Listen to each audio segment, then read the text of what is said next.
네, 클럽 버닝썬을 둘러싼 의혹 연속해서 전해드리고 있는데요. 저희가 손님 폭행, 또 클럽과 경찰 사이 유착을 시작으로 성폭행과 마약 의혹을 잇따라 보도해드렸습니다. 이후 지난 한 주 이 버닝썬 관련 추가 의혹 제기를 중단했는데 바로 오늘부터 전해드릴 버닝썬에서 실제로 마약이 유통됐다는 보다 구체적인 정황을 확인하기 위해서였습니다. 자, 먼저 작년 여름 이 클럽에서 벌어진 수상한 사건 하나, 그리고 직접 마약 복용을 권유받았다는 한 VIP 고객의 증언부터 전해드리겠습니다. 홍희표 기자의 단독 보도 보시죠. 지난해 7월 7일 새벽 5시 1분, 119로 신고 전화가 걸려왔습니다. 한 남성이 몸부림을 치며 이상한 행동을 한다는 내용. 신고 장소는 서울 강남구 역삼동 602번지, 바로 클럽 버닝썬이었습니다. 당시 현장에 나간 119 구급대원이 적은 근무일지 기록 내용입니다. 한 남성이 누군가가 준 샴페인을 마신 후 몸이 이상하다며 약을 탄 것 같다고 호소했다.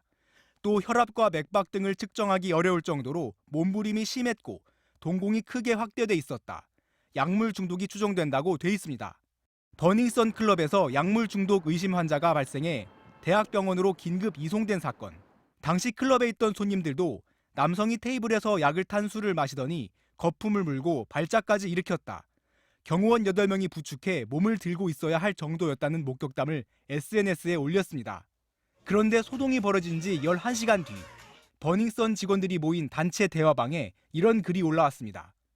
메시지를 올린 남성은 이제 정신이 들어 연락한다고 말문을 열더니 누군가 약을 타서 자신에게 준 것 같다며 자신이 발작하는 것을 본 사람이 있으면 알려달라고 적었습니다. 그러니까 약물 중독 의심 증세를 보이며 쓰러진 남성은 클럽 손님이 아니라 직원이었다는 얘기입니다.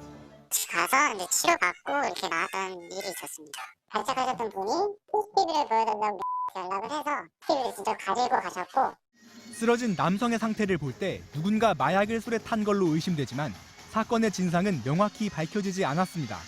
사건 당시 역삼지구대에선 119 연락을 받고 클럽에 가서 2차례 현장 확인을 했고 이후 약물 복용으로 추정된다는 의사소견을 서울 강남경찰서에 전달했지만 사건은 내사 종결 처리됐습니다.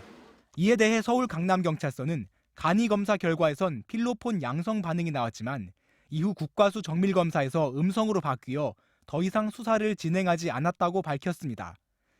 이런 상황에서 클럽 버닝썬에서 직원들이 손님한테 약을 권했다는 증언도 나왔습니다. 먼저 신분증 검사 없이 클럽에 드나들 만큼 VIP 고객이었다는 한 여성의 증언. 알약 같은 그런 거 주면서 한번 해볼래? 권한 적은 있어요. 훨씬 더 재밌게 놀 수 있다고 그랬었어요. 클럽에 손님을 유치하는 일을 맡는 직원한테 마약 복용을 직접 권유받았다는 이 여성은 중국인 고객 대부분이 이런 식으로 마약을 복용했다고 말했습니다. 중국인들은 거의 다 대부분 다 했어요. 먹으면 애들이 좀 많이 흥분돼요. 이거 되게 기분 좋아져. 또 클럽이 입주한 호텔 1층 로비 화장실에서 손님들이 마약을 한 것으로 의심된다는 MBC 보도 이후 해당 호텔 직원도 자신의 생생한 목격담을 전해왔습니다. 술 먹고 비틀거리는 거랑 그 나머지 다른 일을 비틀거리는 좀 보면 차이가 나거든요. 눈이 완전히 풀려 있어요. 양쪽에서 부축해서 그냥 거의 실내로 나오다시피 하고, 남자하고 여자들 오는 같은 경우에는 남자애들이 양쪽에서 부축해서 나오고 그러거든요. 이런 일이 자주 있어서 호텔의 다른 직원들도 모두 아는 일이라고도 했습니다. 그러니까 사람들이 그 안에서 뻗으면은 문을 이렇게 밀어버리니까 들어가지 못하거든요. 알 사람은 다 알거든요. 클럽 직원들도 이제 약한 애들 때문에 고쳐부죽겠다 그런 얘기도 좀 빈번하게 하고요. 약물 중독이 의심되는 미공개 사건에 마약을 직접 권유받았다는 고객의 증언, 여기에 약에 취한 이들을 봤다는 목격담까지 잇따라 나오면서 버닝썬 클럽 마약 의혹은 점점 커지고 있습니다. MBC 뉴스 홍희표입니다.